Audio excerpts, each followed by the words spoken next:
Shalom, shalom, boa tarde. Hoje nós estamos no dia 18 de Sivan, 5.789. É dia 7 de junho de 2023. É a tarde com a Torá trazendo a paraxá da semana e as leituras diárias. Hoje é o quarto dia da semana, chamada quarta-feira. Nós estamos no quarto dia para o Shabat. E então, nós estamos aí alinhados com a nossa paraxá da semana, Bechalotecha, que significa ascender, subir, elevar, para ascender, colocar luz, dar luz, né, a menorá no Mishkan, tabernáculo no deserto, bem como, posteriormente, o Beit HaMikdash. Precisamos ascender, subir, para nos aproximarmos da Torá, porque a Torá é super elevada, está acima de qualquer questão. A Torá é o que dá vida ao mundo, né? Então a Torá ela é nobre e nós precisamos ascender, ou seja, sairmos do nosso eu, sairmos da nossa insignificância e com humildade nos elevarmos à presença divina para podermos ter o contato com a Torá, os estudos, bem como também os aprendizados. Então, é ascender, subir, e ao dar a luz a menorá, né, o candelabro de 7 braços, quero que Aharon e os seus descendentes, né, ficaram responsáveis para acender as luzes da menorá. Então, isso significa que nós precisamos trazer luz para este mundo, a presença divina, porque nós precisamos transformar este mundo para ser a moradia de Deus. E isto é importante na nossa jornada monoteísta. Baruch Hashem. Nós estamos aí hoje na nossa quarta leitura, então nós vamos aí, né, daqui a pouco, nós vamos estar, né, no capítulo 9 de Bereshit, Gênesis, Números, né? Bamidbar, Números. No capítulo 9, a partir do verso 15 até o capítulo 10 e o verso 10, que é a nossa aliá de hoje, ok? Hoje nós vamos falar aí alguma coisa sobre o profeta Eliarro, né? Que é algo que precisa estar sendo enfatizado também em nossos dias, ok? Se houver um tempo, nós vamos falar sobre a grandeza da geração do deserto, ou então nós estaremos aí falando no dia de amanhã. Na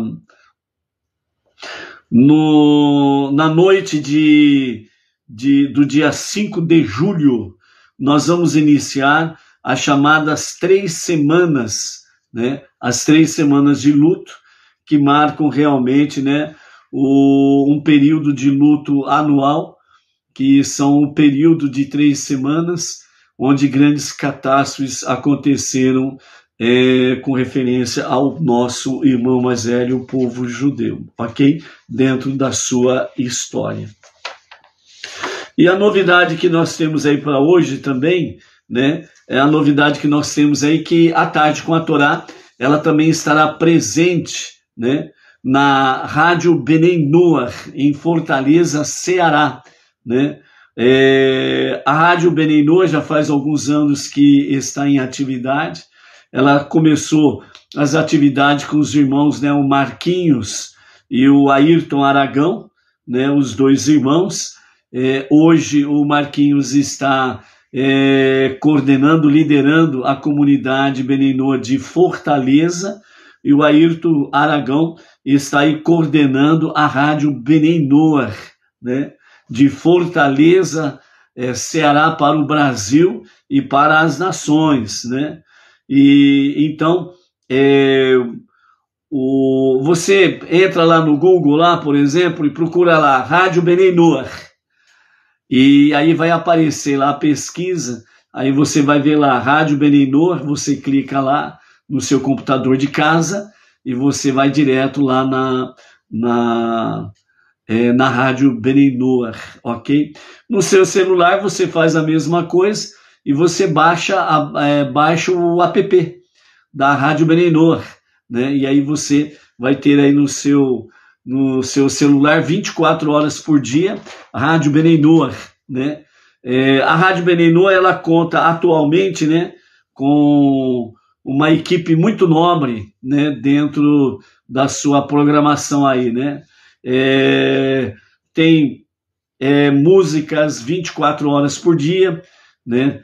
Tem o nosso Rabino Yaakov Geranstad, né, que ele é a liderança Benenor no Brasil, né, que a Rádio Benenor, que tem esse nome, essa equipe, né, com a direção do Ayrton Aragão, traz aí, né, o nosso Rabino Yaakov Geranstad, também presente na Rádio Benenor, com as suas aulas, seus ensinamentos, seus vídeos, também ali está presente. E agora, né, a Tarde com a Torá também vai se fazer presente a partir de amanhã, na programação da Rádio Benenor, a partir das 15 horas e 30 minutos. Então, a Tarde com a Torá estará presente ali na Rádio Benenor, né? Nós queremos aqui agradecer o Ayrton Aragão, que com todo o profissionalismo, com toda a brandura e com todo o carinho, né, nos recebeu de braços abertos aí na Rádio Benenor, com a Tarde com a Torá. Então, a partir de amanhã, estará presente ali. E também dentro do site aí, né, da Rádio Benenor, né, você vai encontrar ali a galeria de fotos, né, onde os Benenor podem enviar para o Ayrton Aragão as fotos também das suas comunidades, né, das suas localidades. Você que está, por exemplo, sozinho na sua casa aí, e você acompanha conosco o Benenor, tira uma foto, manda lá, entra lá, baixa o app Benenor, Rádio Benenor, né? E manda lá para o Ayrton Soares, ele vai publicar a sua foto lá, tá bom? Né? As comunidades, as sinagogas Benenor regionais, né, também podem enviar ali para o Ayrton Aragão e será publicado ali no site radiobenenor.websitenoar.net, né? Que é o endereço aí, o endereço da internet aí. radiobenenor.websitenoar, tudo junto, .net, né? E você baixando o app ou no computador fazendo a pesquisa aí você encontra facilmente, né? Então, vamos aí prestigiar, né, a Rádio Benenor, que está divulgando aí, né, o movimento Benenor, o monoteísmo com fundamento judaico e orientação rabínica, com o nosso Rav, melhor dizendo, Yaakov Geranstad, né? Então, vamos lá, curtir, compartilhar, vamos estar prestigiando lá o bom espírito, né, do Ayrton Aragão em divulgar o monoteísmo dessa forma através da Rádio Benenor, ok? Baruch Hashem. Hoje é o quarto dia da semana, conhecido como quarta-feira, e então nós estamos na nossa quarta aliá, ok? Vamos mandar aí um shalom para o dia de hoje, né? A Adriane Bezerra, o Josué Ribeiro, a Camila de Paula Torresan, a Eliana Ferreira de Nova Friburgo, né? Cidade serrana, Rio de Janeiro, o Hugo F. Gelbert, né? O Hélio Domiciano da Silva, da cidade Cristais Paulista, interior de São Paulo, o Túlio Cunha, São Paulo, capital, o casal Irani Braga Mendonça e Juarez Carvalho, lá da cidade de Nova Lima, Minas Gerais, né? A Ana Lúcia Campos, do Rio de Janeiro, o Cleiton Ribeiro Pereira, né? Ele trabalha no Rio das Ostras, né, Rio de Janeiro, e reside no Arraial do Cabo, lá no Rio de Janeiro, né? O Daniel Roma, São Paulo, capital, e aos nossos dois aniversariantes de hoje, o Djalma de la Vedova, de Terra Boa, Paraná, e o Francisco das Chagas, lá de João Pessoa, Paraíba, né? São os dois aniversariantes de hoje, um do Paraná e um lá da Paraíba, né? Djalma de la Vedova, Paraná, e Francisco das Chagas, João Pessoa, Paraíba.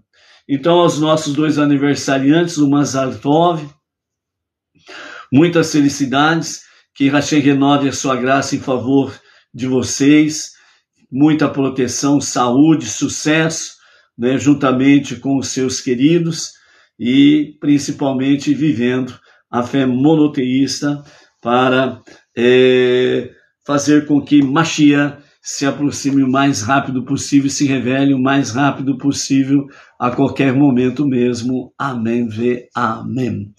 Temos aí o Claudemir Jesus da Silva, né, com a esposa Edilaine, aqui o casal de Bauru, né, conectados aí com a Sinagoga Beninoa Regional Bauru. A Luciana Rodrigues, lá de Marília, né, temos aí a Vânia Ivonete, Recife, né, Pernambuco. Temos aí também a Rosa Maria Simplício, juntamente com o marido e os filhos, lá de Bertioga, litoral norte paulista, né? Temos aí também quem mais está aqui? A Maria do Socorro Salles, lá de... Maria do Socorro Salles é de Brasília, Distrito Federal. O Pedro Augusto, né? O Pedro Augusto, se não me engano, acho que é do Rio de Janeiro, né? É Paulo Augusto, desculpa. O Paulo Augusto, se não me engano, acho que é do Rio de Janeiro, né? Que está aí também conectado. Temos aí também a Maria Aparecida Costa. A Maria Aparecida Costa, acho que é de região de Araraquara, se eu não me engano, né? Nessa região aqui do interior paulista. A Mira Costa da Costa, Belém, Pará, né? Belém, Pará, lá em cima, lá, né? A Miriam Barros de Brasília, né? Baruch Hashem aí, ok? Mais alguém aparecendo aí, nós vamos falando aí um shalom aí. Antes de nós adentrarmos, né, na nossa aliá de hoje, nós queremos deixar aqui com os amados uma reflexão muito oportuna, que é sobre o porquê cantar Eliarro, né, após o Shabat, né? Então, normalmente, quando se termina o Shabat, né, deixa eu pegar aqui. Ai, já volto, hein? Pronto, encontrei aqui. Baruch Hashem.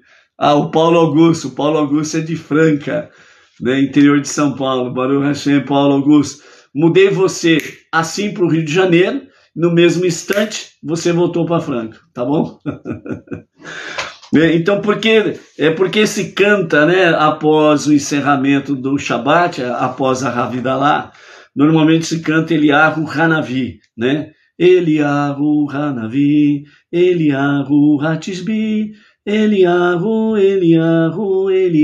Hagiladi, Bimerá Beyameinu, Iavo Eloinu, e Mashiach ben David, e Mashiach ben David. É mais ou menos assim, tá bom? Então, né, significa exatamente isso, né? Eliarro o profeta, Eliarro o Tishbita, Eliarro o Giladita, que ele logo vem a nós com Mashiach, filho de David, né?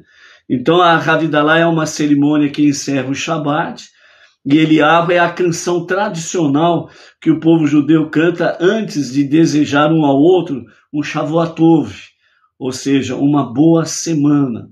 Então a música é sobre Eliarro, o profeta, e a letra significa, né, exatamente isso, né, que ele logo vem a nós com Mashiach, filho de David. Então nós vamos ver aqui dentro da nossa dentro do nosso site, o Chabad.org, né, com o Rabino Yehudá Shurpin, né, o que ele traz para nós nesse conhecimento aqui, para nós podermos somar ao nosso conhecimento aí, ok? A sabedoria. Então há um costume amplamente divulgado de cantar Eliyahu Hanavi, né, em Motzei Shabbat, na noite de Shabbat, que é o encerramento do Shabbat, no sábado à noite, né, logo após Ravidalá. Como descreve o código da lei judaica, ao mencionar o nome de Eliyahu, né, o profeta Elias, estamos rezando para que ele venha e proclame a redenção, né? Segundo Shulchan Aruch, em Orar Chaim 295, né, verso 5, fala exatamente sobre essa questão, essa conexão com a revelação, a presença do profeta Eliyahu, sendo ele aquele que não provou a morte, ok? E é ele que, segundo, né, as profecias, é ele que vem e anuncia Mashiach, né? Então vejam bem algumas conexões sobre isso daí. O raciocínio básico é que o profeta Eliyahu é descrito pelo profeta Malachi, né, Malaquias, como precursor da chegada de Mashiach e da redenção final, como está lá em Malaquias, ou Malachi, capítulo 3, verso 3, né? Antes que venha o grande e temível dia, diz o Eterno, através do profeta, Eliyahu Hanavi, o profeta Eliyahu, né? Ele aparecerá primeiro, né? E segundo os nossos mestres, é ele que vai dizer, eis o Mashiach aí, ok? Então, essa é a profecia que fala de Malaquias, capítulo 3, verso 3. O Talmud declara que Eliyahu não virá numa sexta-feira para não perturbar o povo judeu, enquanto eles estão no meio da preparação de Shabat. Então, segundo o Talmud, na sexta-feira o profeta Eliyahu não vem, justamente para não perturbar o povo judeu que guarda o Shabat. Os não-judeus não guardam o Shabat. Os não-judeus, eles honram o Shabat, ok? E o povo judeu, sim, guarda o Shabat. Por que guarda o Shabat? Porque eles têm 39 leis proibitivas, o que não fazer no Shabat, né? Que está tudo em conexão com a construção do Mishkan, o tabernáculo no deserto, as 39 tarefas, bem como, posteriormente, o Beit HaMikdash, o grande templo em Jerusalém. E somente o povo judeu é que pode guardar o Shabat, né? O restante não guarda Shabat. Honra o Shabat, né? Muitos falam que guarda o Shabat, mas na realidade não guardam o Shabat, porque não fazem segundo a Halahá, segundo a lei judaica. Então, não é guardar Shabat isso daí, ok? Então, o Talmud declara que ele não virá, o profeta Elias, não virá na sexta-feira para não perturbar o guardar o Shabat do povo judeu, o filho primogênito de Deus, ok?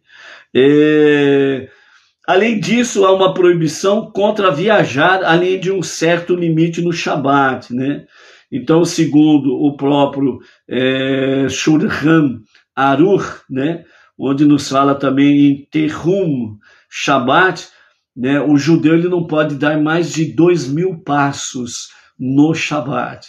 Então, do ponto que ele está até a sinagoga, onde ele vai se reunir, precisa estar no limite 2.000 passos, ou então ele nem vai na sinagoga. Ele fica quieto na casa dele e junto com a sua família eles vão guardar o Shabat ali com a sua família. Fora isso daí, não pode andar essa questão de 2.000 passos, ok? E segundo a visão de que isso se aplica também a jornadas não terrestres, né? O viajar mais alto do que 10 metros do chão, então não pode viajar de avião no Shabat, o povo judeu não viaja de avião. E Eliyahu não poderia vir no Shabat, né? justamente por causa de todos esses aspectos. Por quê? Porque se o profeta Eliahu se revela no Shabat, ele se manifesta no Shabat, então o judeu de tudo quanto é lugar do mundo vai sair voando, como diz o outro, né? Vai sair voando da sua localidade para ir para Eretz Israel, porque é lá que o profeta Eliahu vai se apresentar, entendeu? Então, por isso que ele não vem nem na sexta-feira e nem no dia do Shabat, para não perturbar o povo judeu de guardar o Shabat. Então, por aí você já tem uma base de que realmente o profeta Eliahu não virá nem na véspera e nem no dia de Shabat. Baseado nisso, uma vez que o Shabat tenha passado, e o profeta Eliahu pode vir, mencionamos seu nome como uma prece que ele de fato vem e anuncia a redenção. Então, o profeta Eliahu, ele vai anunciar a redenção, automaticamente ele anuncia que Mashiach está aí. Interessante é que o Rebbe, né, o nosso Rebbe Menahem Mendel, ele desafiava a nação de que Eliahu não podia vir no Shabat. Ele dizia que se alguém aceitar um voto nazirita, o voto de Nazireu, de começar no dia em que Mashiach vier, ele poderia ser um nazir no Shabat também, né? Segundo consta na Mishneh Torah, Hirhot Nezirut, capítulo 4, verso 11, né? Indicando que Mashiach, que segue Eliahu, poderia vir neste dia, né? Então, quer dizer, segundo o profeta Malaquias, os sinais, né, que antecedem a iminente volta de Mashiach, melhor dizendo, a iminente revelação de Mashiach, né? A volta que se fala sobre o profeta Eliahu, né? O profeta Eliahu, ele pode vir novamente, né, conforme a profecia de Malaquias, né? Então, a anti-iminente revelação do justo Mashiach, né? Temos aí alguns sinais, né? Um extremo de trevas e um extremo de luz, no sentido não extremo de luz, não no sentido negativo, mas no sentido não de extremista, não é nesse sentido. No sentido assim, aonde estiver a luz do monoteísmo, será uma luz abundante, muita presença divina, né? E o outro lado extremo das trevas é realmente um extremo daquilo que é tudo negativo e mal, né? Então hoje você vê aí certas práticas perversas, cruéis, porque isso já está sendo um sinal de que realmente a revelação de Mashiach está para acontecer a qualquer momento mesmo, amém, vem amém. Porque as trevas estão em desespero, porque sabe que os seus minutos estão contados. E por um outro lado, você tem também uma grande manifestação de luz. Entre elas, o judaísmo está em foco hoje em todos os meios de comunicação.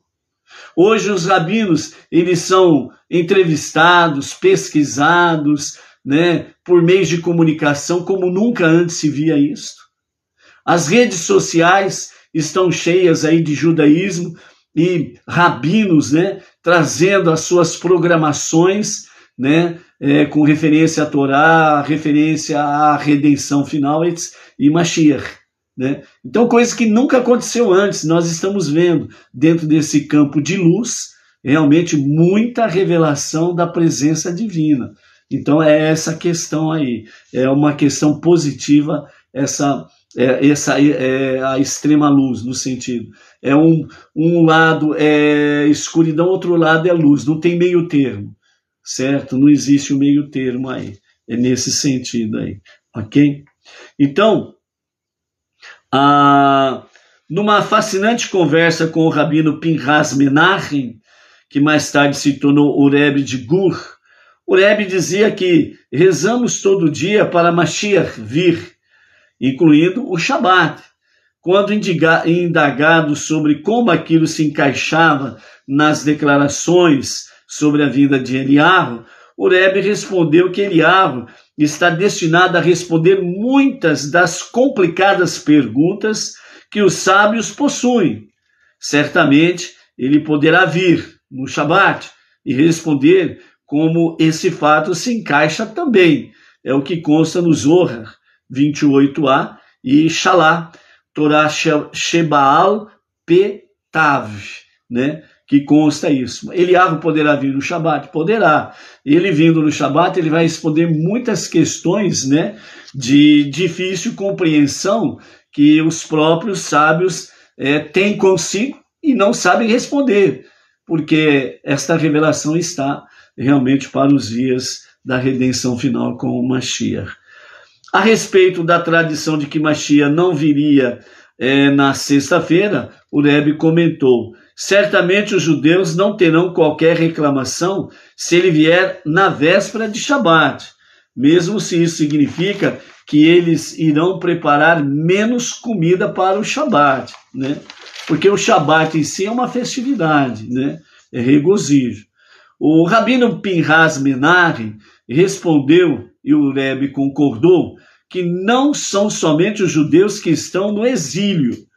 Deus também está em exílio, de certa forma, e ele certamente não teria quaisquer reclamações se Eliahu chegasse em Erev Shabbat, na véspera de Shabbat, né? Então pode acontecer de Eliahu voltar em véspera de Shabbat? Pode. Tem uma ala de sábios que fala que não, e tem outra ala de sábios que fala que sim. Ok? Então, de qualquer forma, isso significa nós precisamos nos prepararmos realmente para a volta de Eliahu, o profeta, porque é ele que trará a revelação do justo Mashiach. Ok? Sob a árvore da vida, outra razão dada para este costume de cantar, né, a canção de Eliahu Hanavi é trazida em nome do Midrash, que em todo final de Shabat, Eliahu entra no jardim do Éden, né, se senta sobre a árvore da vida e registra os méritos dos judeus, especialmente os méritos daqueles que foram cuidadosos em manter o Shabat sagrado. Isso está registrado no Midrash Tosefta Shabbat, que foi citado em Elia Rabá 295, verso 9, como também foi citado em Kaf Hachaim 295, verso 19. Então, essas passagens sagradas dos nossos sábios fala que realmente Eliahu Hanavi, ele se senta, né, sob a árvore da vida no jardim do Éden, e ele vai registrando os méritos dos judeus que principalmente são cuidadosos em manter o Shabat sagrado, ok? A Havidalá, esclarecendo sobre a questão da origem de Eliahu Hanavi, a Havidalá, a cerimônia que demarca o final do Shabat e o início da nova semana comum de trabalho, que Havidalá significa a separação. Na verdade, seu texto, ele louva a Deus, que separa entre o sagrado e o mundano, entre luz e trevas, entre Israel e as nações, e entre o sétimo dia e os 6 dias de trabalho. Essa é a prece da separação, né, que é feita em Havidalá. Havidalá significa separação. Então, no momento da separação, é a prece final da Havidalá, que é a separação do sagrado e do mundano, entre a luz e trevas, entre Israel e as nações, e entre o sétimo dia e os 6 dias de atividade secular. Ok? Então, a Havidalá significa isso. Então, isso se conecta a Eliahu, que, segundo algumas opiniões, será encarregado a diferenciar e esclarecer a linhagem de famílias judias, né? Então, isso se conecta com o profeta Eliahu, segundo o que está registrado, né, pelos nossos sábios, que falam nessa questão aqui sobre uma das atividades, né, de Eliahu, exatamente estabelecer paz dentro do mundo, né? Então aqui, estabelecer paz dentro do mundo está um dos aspectos mais sagrados da família, que é o quê?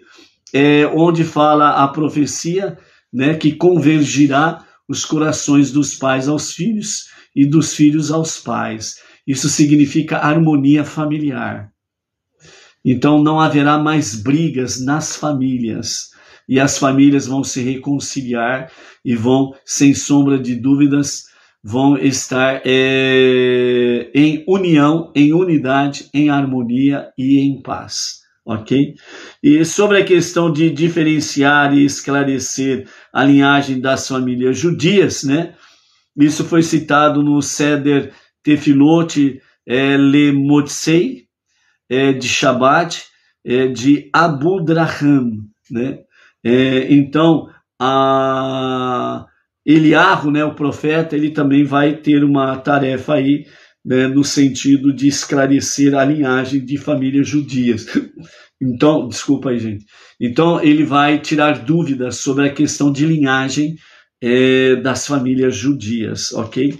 Tudo uma preparação para a iminente revelação de Mashiach, né? Menos do que um segundo. Mais um Shabat e Mashiach virá. Segundo a tradição, se todos os judeus guardarem apenas um Shabat, né, como deve ser guardado, Mashiach chegará. Assim, na conclusão de Shabat, nos voltaremos a Deus dizendo: guardamos o Shabat, agora, por favor, envie Eliarro para trazer a redenção. Então, se o judeu ele guardar, né, se o judeu, estamos falando em nível nacional, ok? Então, se o povo judeu guardar um Shabat como deve ser, então a prece iminente do povo judeu é para Hashem: guardamos o Shabat, agora, por favor, envie Eliarro para trazer a redenção. Né? Então aí Eliarro volta, né? E aí ele traz a redenção com ele, e juntamente com a redenção ele traz Mashiach, a revelação de Mashiach, ok? O que dizer? Há diferentes costumes sobre como o nome de Eliarro é invocado. Alguns pronunciam o seu nome num certo número de vezes, por exemplo, Eliarro Hanavi 40 vezes, Eliarro Hatshbi 40 vezes, Eliarro Hagiladi 40 vezes, e então recitam cada uma novamente 3 vezes, concluindo, né, com Bimeirá Yavô Eleinu e Mashiach ben David, ou seja, ele virá rapidamente conosco com Mashiach, filho de David, né? Outros recitam outros versículos das Escrituras, né, que mencionam o nome de Eliarro Hanavi, enquanto muitos simplesmente cantam ou recitam o hino que menciona o seu nome. Mencionar Eliarro no término do Shabat é dito como sendo uma segulá, uma prece, para atrair bênçãos para uma semana de sucesso. É claro, o ponto principal é que começamos o dia da semana com uma prece ardente de que Eliarro traga a redenção final, que seja brevemente em nossos dias. Amém. Amém. Então, por isso, cantar Eliarro Hanavi, Eliarro Hanavi, Eliarro Hatishbi, Eliarro, Eliarro, Eliarro Hagiladi, Bimerá Beyameinu, Yavô Eleinu, e Mashiach ben David, e Mashiach ben David. Dessa forma, nós estamos aí realmente clamando a Hashem para que ele nos conceda uma semana de sucesso em todos os níveis, espiritual, físico, financeiro e material. E acima de tudo, que Mashiach se revele a qualquer momento, e a qualquer momento mesmo. Amém. Amém. Ok? Então, amados, um conhecimento precioso esse de Eliyahu Hanavi, né? O qual nós precisamos aí estarmos entoando todo o final de Havidalah, né?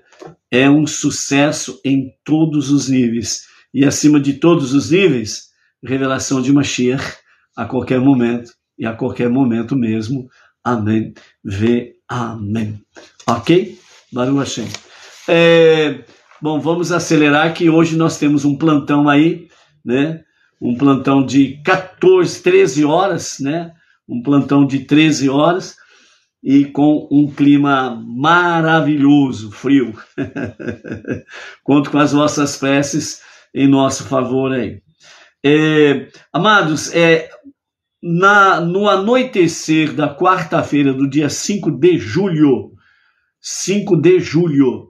nós estaremos iniciando um período conhecido como 3 semanas de luto anual para lamentarmos a destruição do templo sagrado e o início do exílio, o grande exílio, a Galut, exílio, que já faz mais de 2000 anos, né?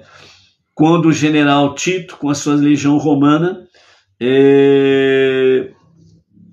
destruiu as muralhas de Jerusalém, né, no ano 69 da nossa era comum, né? Aí começou o grande exílio, a grande Galut, exílio do povo judeu, do nosso irmão mais velho, o filho primogênito de Deus, que ainda está no exílio. Aí você vai dizer assim, mas espera aí, o povo judeu tem a sua pátria desde 14 de maio de 1948, o Estado de Israel.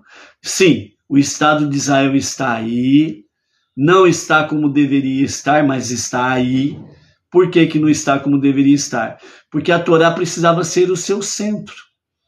E o Estado de Israel que aí está, por enquanto, ele é um Estado mais político do que de Torá. E o Beit HaMikdash não foi construído ou reconstruído, o terceiro e definitivo templo, que será na redenção final com Mashiach. Ainda há entre as nações judeus dispersos. Mas eles podem voltar para a Eve. Sim, eles podem voltar para a terra sagrada, não restam dúvidas. Mas ainda havendo um judeu fora de Eretz Israel, é Galut, é exílio. O final do exílio, ele será pleno assim que Eliyahu Hanavi começar a revelar a redenção final. Então aí, com a revelação, com a volta de o profeta Elias, certo? Então, os judeus do mundo inteiro começarão a convergir rapidamente para a terra prometida.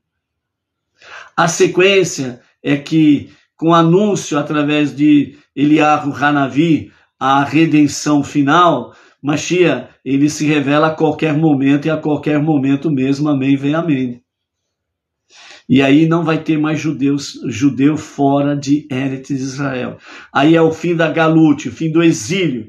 E aí entra-se plenamente na redenção final, a Geulah. Geulah.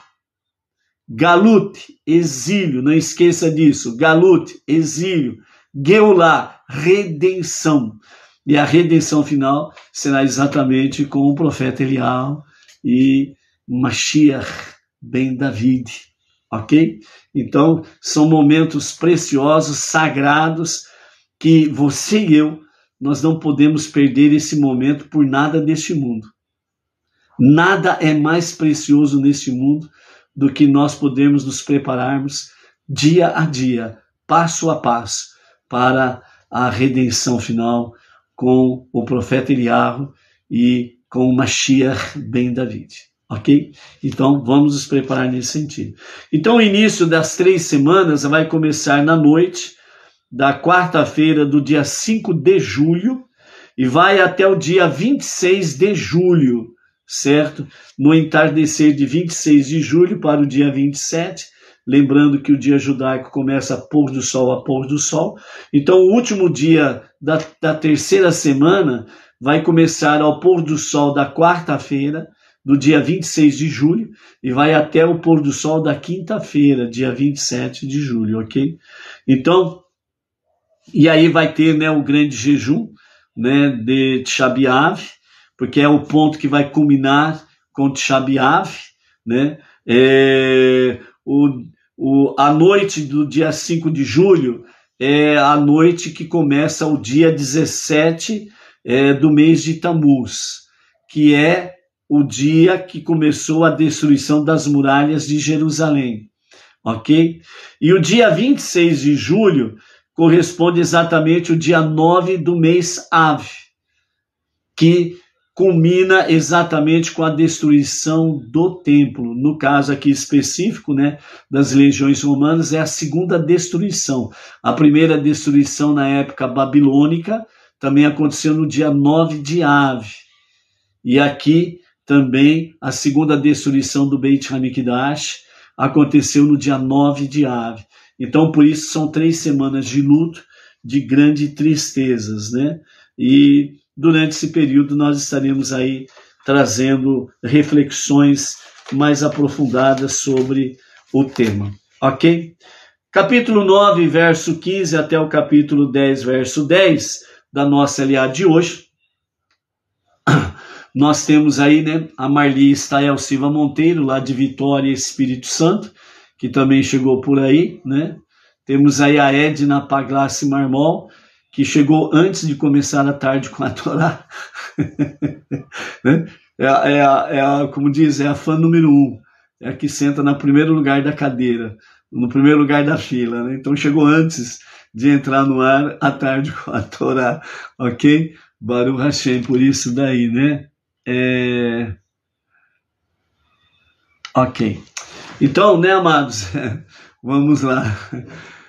Capítulo 9, verso 15, até o capítulo 10 e o verso 10, onde nós temos aí a nossa aliá de hoje, ok? Então, do capítulo 9, do verso 15 até o verso 23, nós temos aí os sinais divinos para viajar e para acampar, onde nós vemos aí na nossa leitura, né, que a nuvem que cobria o templo era uma tenda para as tábuas do testemunho, e a noite ficava sobre o tabernáculo com uma aparência de fogo até de manhã, ou seja, durante o dia a nuvem de proteção e à noite a coluna de fogo, né, durante a noite. Era sempre assim, a nuvem o cobria durante o dia e havia algo que parecia como fogo à noite, né? Vejam bem que aqui nessa passagem, né, de Números, capítulo 9 e o verso 15, verso 16, fala, né, a nuvem o cobria durante o dia e havia algo que parecia como fogo à noite, né? Então veja bem, não tem uma palavra humana para descrever o que era essa luminosidade que permanecia com o povo durante as noites na sua viagem pelo deserto.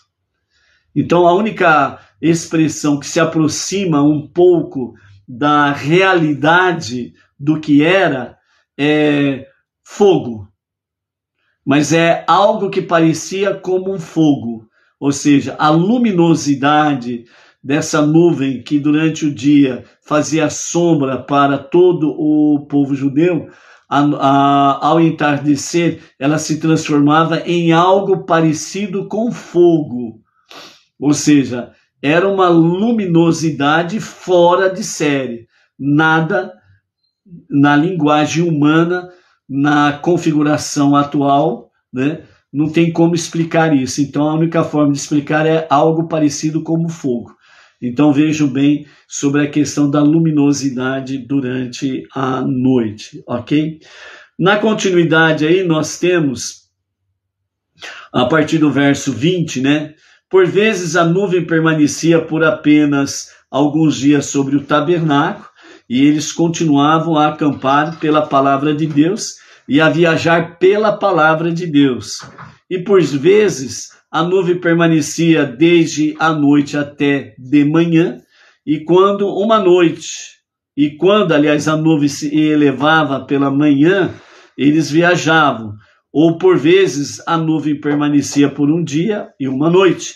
e ainda assim, quando a nuvem se elevava, eles viajavam, mesmo que fosse por 2 dias, 1 mês, 1 ano, que a nuvem permanecia sobre o tabernáculo, os filhos de Israel ficavam acampados e não viajavam. Somente quando ela se elevava, eles viajavam. Eles acampavam pela palavra de Deus e eles viajavam pela palavra de Deus. Eles eram cuidadosos em guardar o turno de Deus, de acordo com a palavra de Deus, transmitida através de Moshe. Então nós temos aqui repetida vez, né, sobre a questão. Eles acampavam pela palavra de Deus, eles viajavam pela palavra de Deus, eles guardavam o turno de Deus de acordo com a palavra de Deus, que era transmitida através de Moshe Rabbeinu, o nosso mestre Moshe, ok? Então, o que nós temos aqui para refletirmos dentro desse aspecto?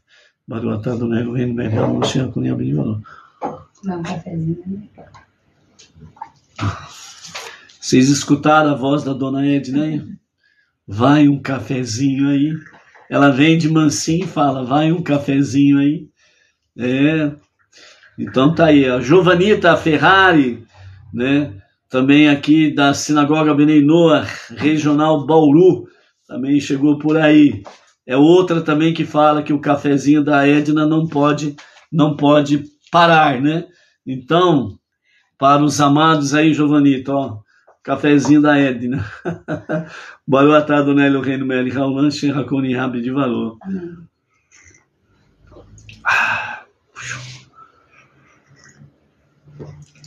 O pessoal da Sinagoga Benei Noach aí tá cobrando o café da Dona Edna aí, né? A Inês Martins chegou por aí também. Aí, Inês Martins, chegou na hora do café, ó. A Inês Martins tem um privilégio, de vez em quando ela dá uma fugida lá da casa dela, que fica aproximadamente 3 quarteirões longe de casa, aí vem aqui tomar um cafezinho da Edna aqui para fazer inveja para todo mundo, né? Adriane ou Halush, né? Algo assim, né? Adriane, fala para nós o nome da cidade aí, ok? A Edina Silva, querida Edina Silva, aqui da Sinagoga Benei Noach, Bauru também, né? Por aí vai, né? A Inês tem o privilégio de tomar um cafezinho de vez em quando aqui. Agora o pessoal lá, daqui a pouco vai pegar a Edna de jeito lá, vai fazer café aqui na Sinagoga Benei Noach, né? Então vamos lá. De forma análoga, né? Não é vinho para fazermos, né, lehai, mas entre aspas, lehai, saúde, vida longa a todos aí com um cafezinho da Edna. Segundo um ditado judaico, não sei se você conhece, mas diz assim: toda boa refeição, para ser finalizada, é importante que seja com um bom café. Não sei quantos que vocês já viram ou leram esse ditado aí. Uma boa refeição encerra-se com um bom café. Está no livro de receita judaico. A Edna está falando aqui que está no livro de receitas judaicas, né? É isso daí. A Adriane passou correndo aqui, deixa eu ver se eu consigo pegar de volta. Edina foi uma das primeiras que apareceu hoje. A Edina, escutou aí, Edina? A dona Edna falando? A Edina foi uma das primeiras que apareceu hoje aí. A Iris de Souza também chegando por aí. Iris, de onde você está se conectando aí conosco aí também, né? A Andréia, por gentileza, posta de novo o nome da sua cidade aqui, que foi embora aqui, ó. Eu não consigo resgatar a sua localidade aí. Ou se alguém leu aí, posta pra gente aí, por gentileza aí. Baruch Hashem, né? Então, amados, né? A Edna vem e quebra a gente no meio aqui. A Adriane Halush, ou Halur, né? É de Pompano, Bear, nos Estados Unidos, Flórida. Ao vivo e a cores, hein? A Adriane Halush, lá da Flórida, nos Estados Unidos, né? Lá da cidade Pompano Beach. Eu não sei como que fala, viu, Adriane? Desculpa aí. Mas Flórida, Estados Unidos, está fácil de falar, né? Então, Baruch Hashem, aí, amados, aí vocês estão comigo, juntamente comigo. Estamos lá na Flórida, nos Estados Unidos, juntamente com a Adriana Halush, ok? Shalom para você, toda a família aí, Baruch Hashem. A Iris Souza é de Pernambuco, né? Ela é sobrinha da Maria Conceição da comunidade de Bauru, né? A Maria Viana, é isso? Da comunidade de Bauru, né? A Maria Conceição deve ser a Maria Viana, né? Que faz parte aqui, Baruch Hashem. Sim, a Iris Souza, então tá bom.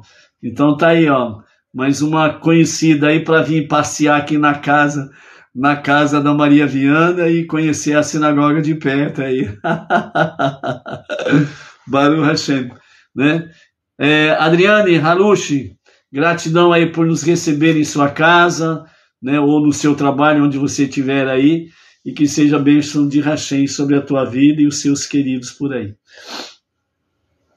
Então, amados, no capítulo 9, né, do verso 15 até o verso 23, né, nós temos aí sobre a questão que o povo judeu, todo o seu movimento era pela palavra de Deus. E é por isso que o Estado de Israel hoje, ela ainda precisa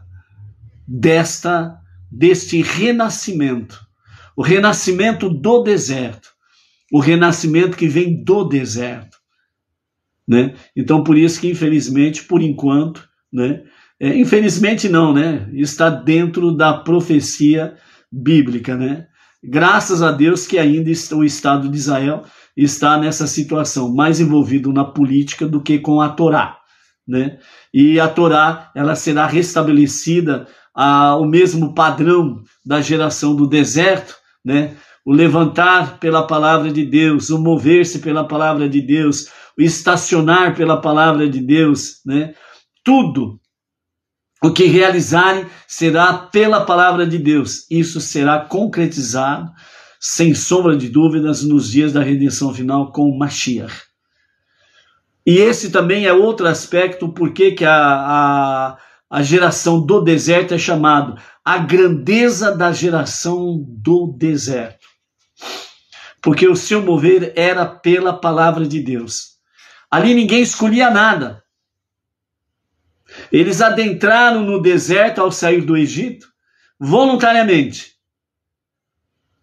sabendo que eles tinham pela frente um deserto abrasador com todos os seus desafios.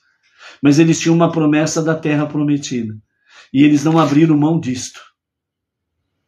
Então, a geração que pereceu no deserto, a geração que atravessou o deserto, ela é chamada de uma geração nobre. Porque todo o seu mover era pela palavra de Deus. Então, por isso, o Estado de Israel que aí está, ele precisa ser restabelecido, restaurado e renascer pela palavra de Deus, que acontecerá na redenção final nos dias de Mashiach. Então, tudo em Israel será pela palavra de Deus. E é por isso que a profecia de Isaías fala, né, que a partir de Jerusalém sairá a palavra de Deus, que é a Torá, para as nações. E as nações, o planeta nosso, se encherá do conhecimento de Deus, assim como as águas cobrem a um nível mais elevado as profundezas do mar. Isso significa o que os nossos sábios dizem, que toda a face da terra, ela terá o conhecimento da Torá. Não importa aonde esteja um ser humano, mas todos terão a palavra da Torá. É isso que significa encher toda a terra com a palavra da Torá que sairá de Jerusalém. Que esses dias venham rapidamente, que seja para qualquer momento mesmo. Amém, vê, amém. Ok? Outra lição que nós temos aqui é que, se nós, de fato, procurarmos tudo na nossa vida, fazermos pela palavra de Deus, nós teremos sucesso. Seremos bem equilibrados em nossas emoções, como nós contamos em Homer, né? As nossas emoções sendo devidamente curadas e o nosso refinamento pessoal sendo aperfeiçoado.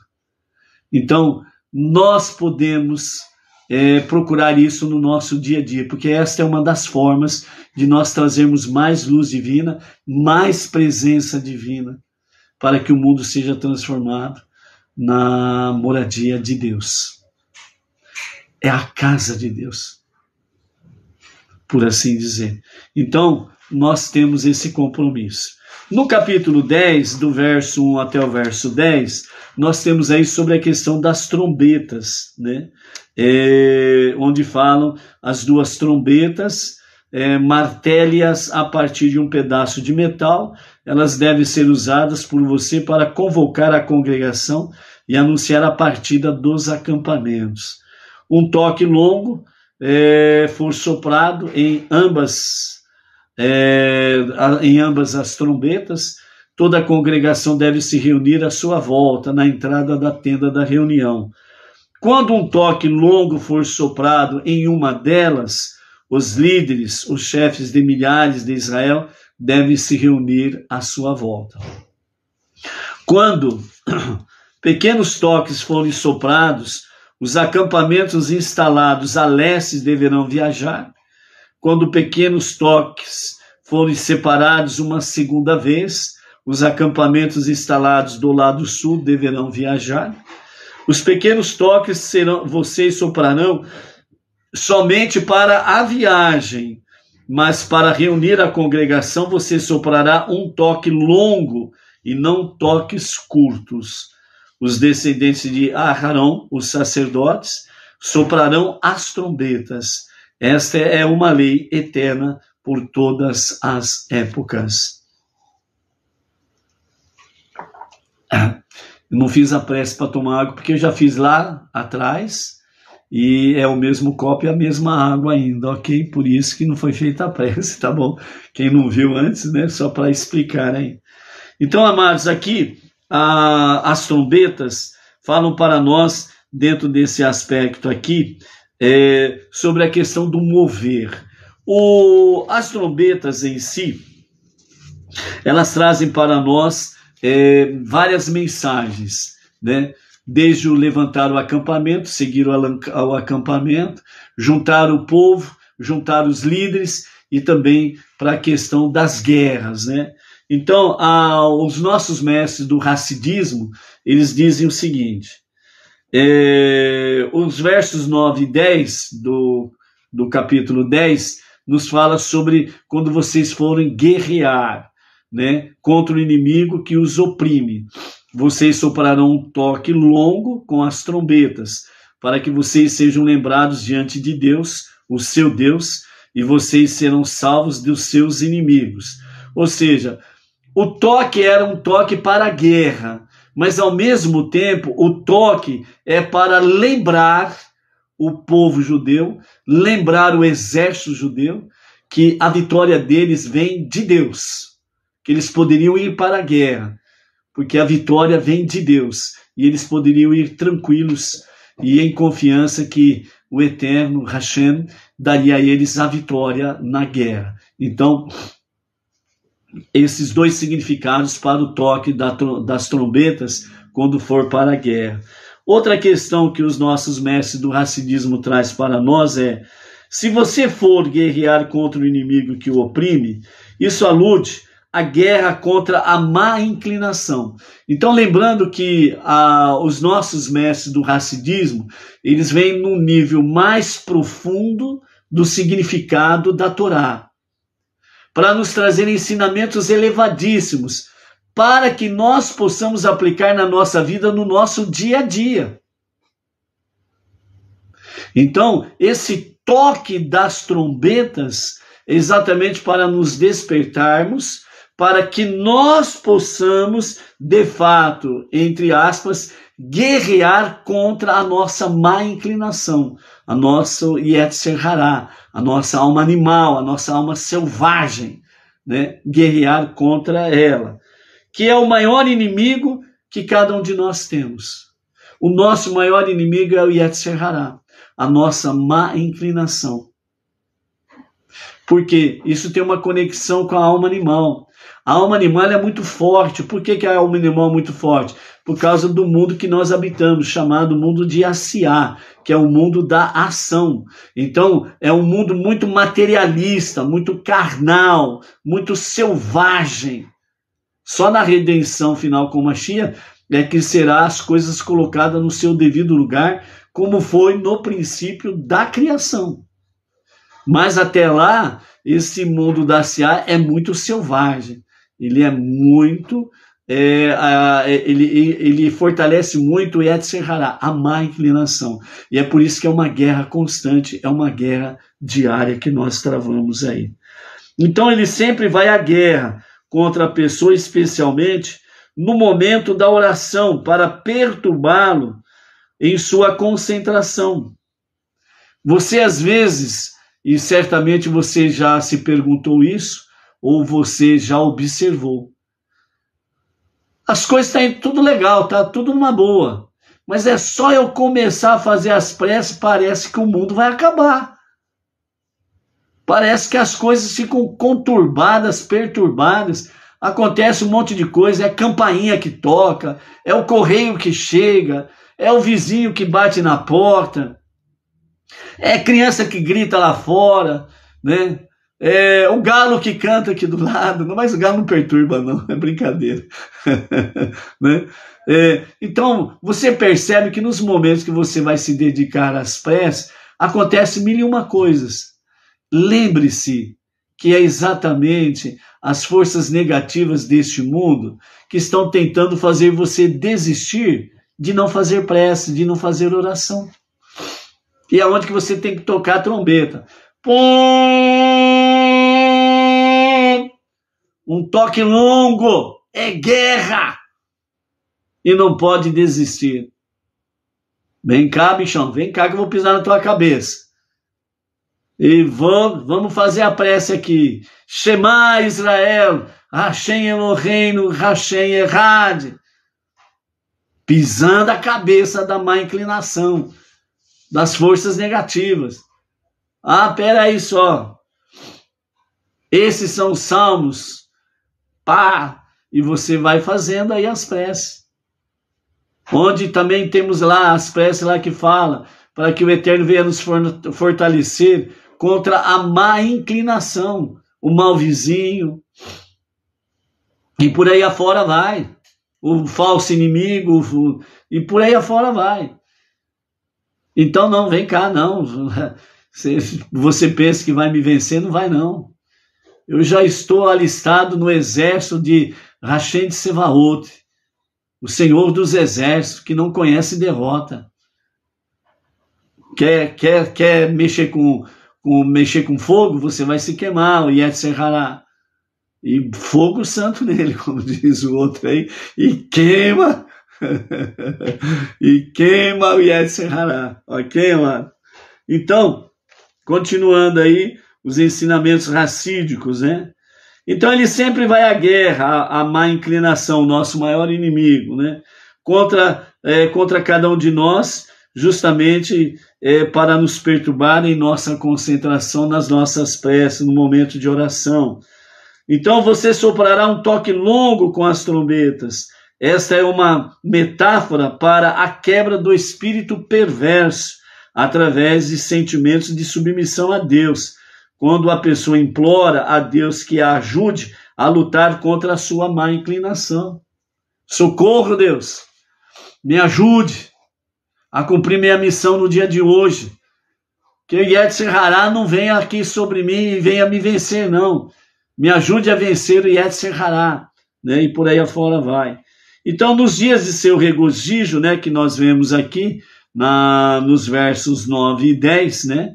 Então também nós temos aí no verso 10, e nos dias do seu regozijo, em seus festivais, em suas celebrações da lua nova, soprem as trombetas, né? Então, aqui faz o quê? Soprar as trombetas. O que significa no momento do seu regozijo?